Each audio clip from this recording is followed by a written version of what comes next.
박준규의 브리핑 식스, 내일신문 박준규 기자 나오셨습니다. 안녕하세요. 안녕하세요. 예. 일단 방금 전 들어온 소식이네요. 예. 그걸 오늘 지금 굉장히 많은 기자들의 정치권의 눈, 기자들의 눈이 그쪽에 쏠렸는데. 네. 그 오후 3시부터 회의를 했으니까 상당히 오랫동안 했어요. 예. 제가 한 5시 반쯤에 전화를 하니까 거의 이제 끝나서 이제 보도자료 배포를 준비하고 있더라고요. 결론을 알려주지 않고. 그만큼 1시간 이상 동안 이 부분에 대해서 논쟁이 심했었는데 지금 선관위원 구성 자체가 여야가 여러분들이 혼용이 돼 있어서 사실 어떻게 결정할지 확정적으로 말하기는 좀 어려웠었어요. 근데 결과론적으로 볼 때는 이 여러 가지가 있지만 연동형 비례대표제의 취지 결정문에 나오지 않았지만요. 이 부분에 대해서 좀 감도 있게 내실 있게 좀 점검한 것으로 예상이 됩니다. 그리고 원래 이제 그 정당법인가요? 선거법인가요? 제가 헷갈리는데 그 혼동을 줄 수 있는 정당 명칭은 사용하지 못하게 한다라고 그렇죠. 돼 있잖아요. 정당법 41조인데요. 거기에서는 분명하게 명확하게 혼용 가능성. 왜냐하면 이 유권자 입장에서 이게 명확하게 볼 때 내가 지지하고자 하는 그 정당인지 아닌지를 확인할 수 있어야 되는데 그걸 헷갈릴 목적으로 만들었거나 헷갈릴 수 있다면 반드시 그 부분은 교정이 돼야 되는 게 법의 취지에 맞는 거죠. 그렇군요. 그래서 제가 이해한 바로는 위성 정당 자체를 못 만들게 하는 건 아니고 소위 말해서 비례 자유한국당, 그래서 자유한국당과 유사한 명칭 비례 한국당, 이래서 혼동을 줄 수 있는 이런 정당을 만들지 못하게 하는 거잖아요. 그렇죠. 그 앞에 있는 이런 표현이 있습니다. 이 비례라는 그 단어가 그 어떤 정파의 어떤 이념, 또 정당의 어떤 목적 이런 것들이 포함되지 않은 용어다. 그러니까 이것이 들어갔다고 해서 달라진 것이 아니기 때문에 이 유권자들 입장에서 볼 때는 이 정당의 명확한 그 색깔을 그 이념을 알 수가 없다. 이런 측면도 고려가 됐다는 거죠. 그렇군요. 그러면은 만에 하나, 그러니까 이거는 뭐 예측 분석, 이제 자유한국당이 어떻게 반응을 하고 나올지는 아직 모르겠습니다만 아예 정당 명칭을 비례 자유한국당이 아니라 전혀 다른 정당 명칭을 사용해서 위성 정당을 만들 가능성도, 이를테면은 공화당, 뭐 민주공화당을 하나 만들어가지고 이거를 우리의 위성정당이다 이렇게 뭐 할 가능성, 이런 건 없을까요? 충분히 있는 거죠. 지금 이런 얘기가 있는 거 아닙니까? 당을 통합을 하면 지금 자유한국당도 없어지고 새로운 보수당도 없어지잖아요. 그렇죠. 그 제3지대의 새로운 당을 만들려고 했기 때문에 아마 두 당의 이름은 쓰지 않을 거란 말이에요. 새로운 만약에 통합이 되면 그럼 이 두 당 중에 한 당을 존속시키면 됩니다. 그렇군요. 그리고 거기에 몇 명의 의원이 가 있거나 그런 식으로 거기에 있으면 그 당을 본인들이 우리들의 비례당이 여기다 이렇게 얘기할 수 있는 거죠. 그렇군요. 아직 그러니까 이 위성정당 논란은 완전히 끝난 게 아니네요. 그렇죠. 충분히 여러 가지로 꼼수를 부릴 수 있을 텐데 앞서 말씀하신 대로 국민 여론이 이거에 대해서 이 호락호락하지 않고 또 약간 국민들을 우습게 보는 거잖아요. 그렇죠. 그냥 이것은 꼼수로 국민들이 모르고 찍지 않겠느냐 이런 얘기인데 이것이 오히려 역풍 가능성이 더 높은 게 아닌가 싶기도 합니다. 그렇군요. 알겠습니다. 이거는 좀 더 이제 분석과 또 정확한 내용을 좀 들여다봐야 될 것 같으니까 내일 다시 한번 정확한 그 정치권의 반응까지 포함해서 내일 한번 더 들여다보도록 하고요. 문재인 대통령 지지율 이제 매주 월요일에 나오는데 약간 주춤한 건가요, 지금? 지금 제가 가지고 온 것은 지난 리얼미터가 아니라 지난주에 나왔던 한국갤럽의 조사인데요. 한국갤럽이 지금 연초에 좀 조사를 안 하다가 다시 재수사를 하니까 3주 만에 나오는 거예요. 여기에서 보면은 대통령 국정 지지율이 3%포인트가 올랐어요. 그렇군요. 그래서 47%. 지금 다른 조사에서도 그렇지만 40%대 후반에서 안정적으로 지금 유지가 되고 있는 상황이죠. 뭐 47, 48, 뭐 많이 갈 때는 뭐 49에 육박할 때도 있고. 그렇죠. 그 정도로 가고 있어요. 그렇죠. 조국 사태에서도 40%대 초반까지 내려가긴 했지만 견고한 그 지지세를 보이면서 다시 반등을 하고 있는 상황이고요. 반면에 이제 부정평가는 3주 전에 비해서 3%포인트 떨어진 43% 기록했습니다. 정당별로 보면은 민주당이 약간 오르고 한국당이 하락을 좀 했네요. 그렇습니다. 지금 지금 연말과 연초에 보면은 판판이 한국당이 깨진 거거든요. 오늘도 본회의 때 어떻게 될지 모르겠으나 여하튼 예산안 그리고 선거법, 공수처법 판판이 야당이 깨지고 전략 부재 또 그 지도부의 그 지도력 그 난관 뭐 이런 것들이 겹치면서 예. 상대적으로 한국당보다는 민주당의 더 지지율이 높아진 것 같습니다. 그렇군요. 그리고 정세균 총리 후보자의 총리 적합도를 물어봤더니 적합하다가 42%, 적합하지 않다가 25% 그래서 거의 한 1.7배, 7배, 8배 이 정도 예. 차이가 났네요. 이 부분을 가지고 여하튼 민주당은 국민들은 지금 총리 인준에 대해서 크게 문제 삼지 않고 있다라는 자신감이 붙은 거고요. 그렇군요. 그런 측면에서 오늘 인준을 강행할 가능성이 높아 보입니다. 오늘 인준을 할 건가요? 그렇습니다. 그렇군요. 지금 6시에 오늘 본회의를 열 계획인데요. 예, 아직까지는 열지 않고 있는 것으로 알려졌습니다. 그렇군요. 자, 다음 이제 돌아오는 총선에 대한 구도 이게 굉장히 중요하잖아요. 그렇죠. 항상 물어보는 게 이제 정권 심판론이냐, 네. 아니면 야당 심판론 혹은 야당 견제론이냐, 뭐 이런 건데 아직도 야당 심판론이 우세하게 나오고 있어요. 그렇죠. 지금 문재인 대통령의 집권 그 3년 차, 거의 3년 가까이 만 3년을 채우는 시점에서 4.15 총선이 이루어지는데 그때쯤이면 대체로 예. 정권 심판론이 상당히 우세한 가능성이 높거든요. 그렇죠. 그런데도 불구하고 많은 그 여론조사를 보게 되면 야당 심판론이 오히려 우세한 그러한 좀 약간 기현상이 나타나고 있습니다. 그건 어떻게 해석을 해야 되나요? 그럼 뭐 야당이 못해서 그런 건가요? 아니면 정부 여당이 잘해서 그런 건가요? 뭐 양쪽에 다 어느 정도 이유가 있을 수 있을 텐데 일단은 이 선거 자체는 대통령 지지율이 상당히 중요합니다. 그런 측면에서 앞서 나왔던 대로 뭐 40% 후반에서 탄탄하게 지지율을 갖고 있는 청와대 예. 문재인 대통령의 지지율이 이 바탕에 깔려 있는 것 같고요. 반면에 한국당이 앞서 설명드린 대로 어떤 전략적으로 여러 가지 문제점을 계속 노정돼 있고 예. 보수 진영의 분열 이런 것들까지 겹치면서 야당이 좀 너무 이 카운터 파트너로서 잘 못하는 게 아니냐 이런 지적들이 많은 거죠. 근데 2016년 그때는 이제 박근혜 정부 4년 차였죠. 예. 그때는 보면은 야당 심판론이 36%, 정권 심판론이 42%로 예. 그때는 정권 심판론이 더 높았단 말이에요. 그게 상당히 일반적인 얘기죠. 예, 보통 정권 심판론이 앞서가는 게 사실 일반적인데 예. 이번에는 좀 다른 측면이죠. 근데 당시에 정권 심판론이 좀 우세했지만 결과론적으로 볼 때는 야당이 이겼단 말이에요. 예. 당시 민주당. 그것을 보면 그때 당시에 우리가 다시 되새겨 보면 공천 파동이 있었거든요. 새누리당의 김무성 대표가 옥새를 갖고 옥새 대고 나르샤. 그런 공천에서의 큰 문제가 생긴다면 여당도 안심할 수는 없다. 지금 상황도 마찬가지입니다. 예. 지금 상황에서도 여당이 지금 뭐 한 석 달 정도 남았지만 예. 순간순간 살얼음 걸듯이 조심하지 않으면 언제든 역풍은 불 수 있다.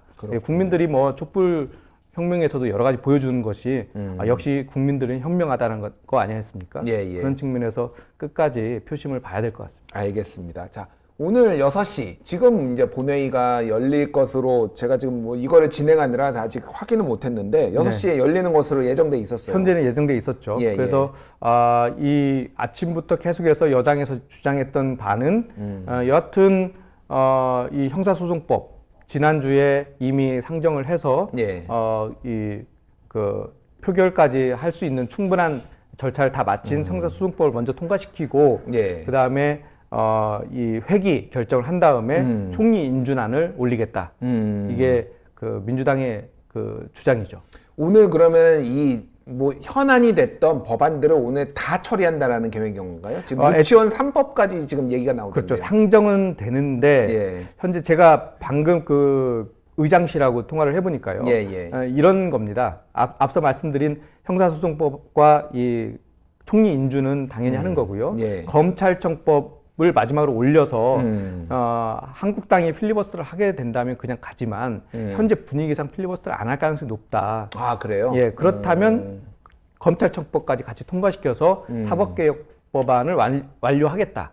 이런 의지가 강해 보이고 유치원 3법까지 한국당이 반대를 하고 있는데 예. 그것까지 굳이 지금 통과시켜야 되느냐. 이거에 대해서는 약간 부정적이더라고요. 아, 그렇군요. 그러니까 그렇게 되면 유치원 3법은 뭐 16일이나 예. 그 이후에 해서 설 전에는 다 마치겠다. 이렇게 현재 계획을 잡고 있습니다. 유치원 3법이 오늘 그러면 상정은 될 가능성은 있는 건가요? 상정은 될 가능성이 있을 텐데요. 아마 표결까지 가지 않을 계획이라면 굳이 상정까지 안 할 필요도 있겠죠. 안 할.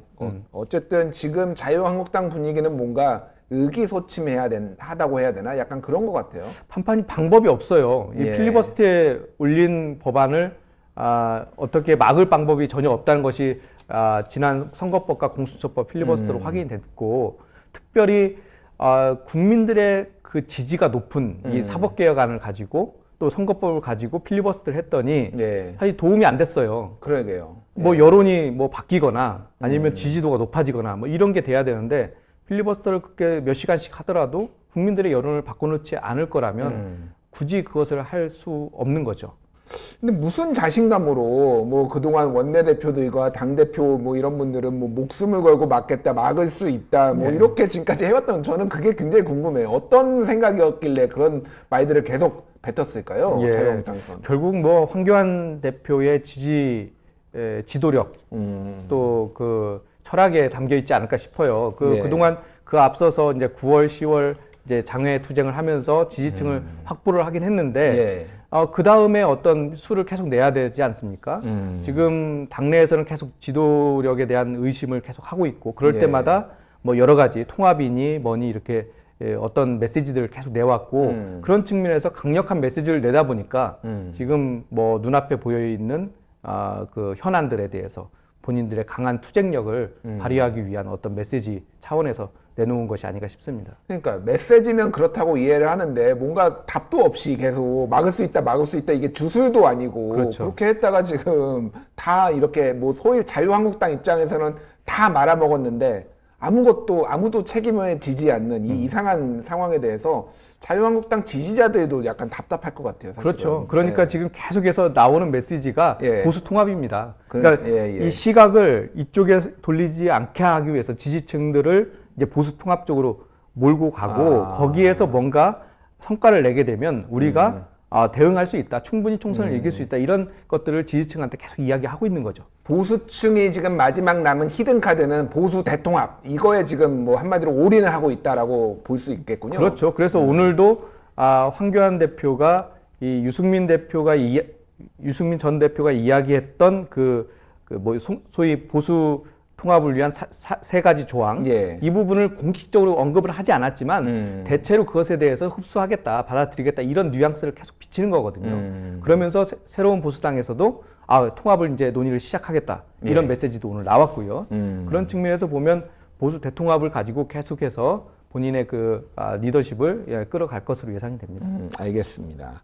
자, 내일 대통령 신년 기자회견이 지금 예정돼 있습니다. 오전 10시부터 열리는 것으로. 네, 기자 200명 내외신 기자들 앉아서 자유롭게 질문하는 형식이라고 하는데 이 자유롭게가 어디까지 자유롭게입니까? 우리가 작년에 봤던 것과 비슷할 것 같아요. 지금 대통령은 이번에 그 작년하고 좀 다른 것은 작년에는 먼저 메시지를 내놓고 그 자리에서 Q&A를 했거든요. 근데 이번에는 메시지를 따로 내서 메시지에 대한 그 국민적인 이 반응 또 뿐만 아니라 대통령이 강조하고자 하는 내용들을 충분하게 국민들에게 전달하겠다, 이런 의지를 보였고요. 내일은 오로지 Q&A로 질문과 답이 오갈 텐데, 작년을 기억하시면은 누구든지 손을 들고 이야기할 수 있고 그 자리에서 준비된 답변 또는 즉흥적인 답변을 계속 할 수가 있는 거죠. 그랬군요. 저는 솔직히 얘기하면은 작년 그 기자회견 때 생각나는 기사는 무슨 기자가 질문했을 때, 여기자가 질문했을 때 어뷰징 기사였어요.